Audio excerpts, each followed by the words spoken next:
मध्य प्रदेश के ग्वालियर में बाबा साहेब भीमराव अंबेडकर का पुतला दहन करने के मामले में एडवोकेट अनिल मिश्रा समेत 3 लोग गिरफ्तार कर लिए गए हैं। ऐसे में आपको बताया कि गिरफ्तारी के बावजूद भी आजाद समाज पार्टी के लोगों ने शहर के सड़कों पर प्रदर्शन किया, जिसके बाद प्रशासन को इसकी सूचना प्राप्त हुई।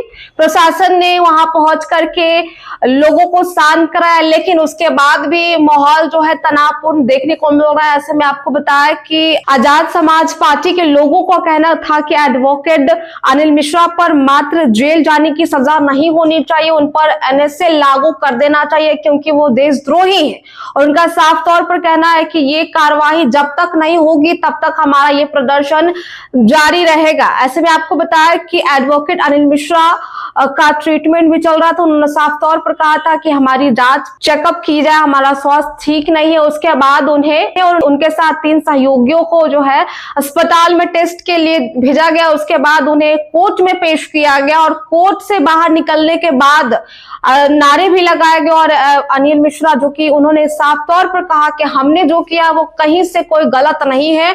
और उसके बाद नारे भी लगाए गए और कई तरह के विवादित बयान भी उन्होंने दिया। उसके बाद माहौल और ज्यादा तनावपूर्ण हो गया। ऐसे में आपको बताया कि दूसरी तरफ राजस्थान के बाया में आज आजाद समाज के पार्टी ने प्रदर्शन किया और साफ तौर पर वहां ये भी देखने को मिला कि अनिल मिश्रा जो कि पेशे से वकील है, उनका पुतला भी दहन किया गया और नारे भी लगाए गए। और साफ तौर पर यह कहा गया कि जब तक सूरज चांद रहेंगे बाबा साहेब डॉक्टर भीमराव अंबेडकर अमर रहेंगे, ये भी नारे लगाए गए। और साफ तौर पर अनिल मिश्रा का विरोध किया गया और ये भी कहा गया कि उन्होंने बाबा साहेब का अपमान किया और समाज में अभद्र व्यवहार फैलाने का भी काम किया। तो साफ तौर पर अब माहौल जो है काफी तनावपूर्ण देखने को मिल रहा है। एक तरफ जहां अनिल मिश्रा समेत 3 साथी उनके जेल जा चुके हैं, लेकिन अभी भी माहौल जो है वो तनावपूर्ण देखने को मिल रहा है। लगातार आजाद समाज के पार्टी और कई ऐसे दल हैं जो लगातार कार्यवाही की मांग कर रहे हैं। वो साफ तौर पर कह रहे हैं कि सिर्फ जेल जाने से कुछ नहीं होगा, उन पर एनएसए लागू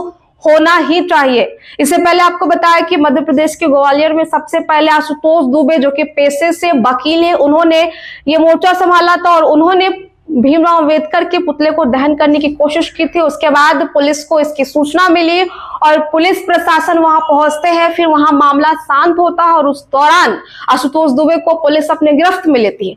उसके बाद आजाद समाज पार्टी के लोग वहां पहुंचते हैं और एसपी ऑफिस कार्यालय के बाहर वो धरना प्रदर्शन करते हैं। उसके बाद भी खूब हंगामा देखने को मिलता है। लेकिन कुल मिला के अब ये कह दे कि आशुतोष दुबे और जो कि अनिल मिश्रा, ये दोनों की मिलीभगत से ये जो सारा कारनामा हुआ। और ऐसे में आजाद समाज पार्टी लगातार एनएसए लगाने की मांग करते नजर आ रहे हैं। और आपको ये भी बताया कि कोर्ट के पेशी के बाद उन्होंने विवादित बयान दिया। उसके बाद माहौल जो है और तनावपूर्ण होता नजर आ रहा है। फिलहाल अब कोर्ट की अगले आदेश पर सबकी निगाहें टिकी है, क्योंकि ये बड़ा सवाल है, कानून का उल्लंघन किया गया है या फिर समाज में अभद्र तरीके का व्यवहार फैलाने की कोशिश की गई है, ये देखना बेहद दिलचस्प होगा। फिलहाल अभी सबकी निगाहें कोर्ट के नतीजों पर है।